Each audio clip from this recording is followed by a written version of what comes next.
हज़रत उमर फारूक रज़ियल्लाहु अन्हु का अजीब वाक़या। हज़रत अयास बिन सलमा अपने वालिद हज़रत सलमा से नकल करते हैं कि उन्होंने कहा कि एक मरतबा हज़रत उमर बिन खत्ताब रज़ियल्लाहु अन्हु बाजार से गुजरे, उनके हाथ में कोड़ा भी था। उन्होंने ऐसा से वो कोड़ा मुझे मारा जो मेरे कपड़े के किनारे को लग गया और फरमाया रास्ता से हट जाओ। जब अगला साल आया तो आपकी मुझसे मुलाकात हुई।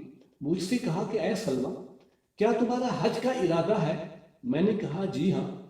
फिर हजरत उमर रज़ियल्लाहु अन्हु मेरा हाथ पकड़कर अपने घर ले गए और मुझे 600 दिरहम दिए और कहा इन्हें अपने सफर हज में काम में ले आना, और ये उस हल्के से कोड़े के बदले में है जो मैंने तुमको मारा था।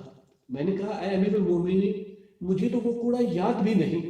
फरमाया लेकिन मैं तो उसे नहीं भूला, यानी मैंने मार तो दिया लेकिन सारा साल खुटकता रहा।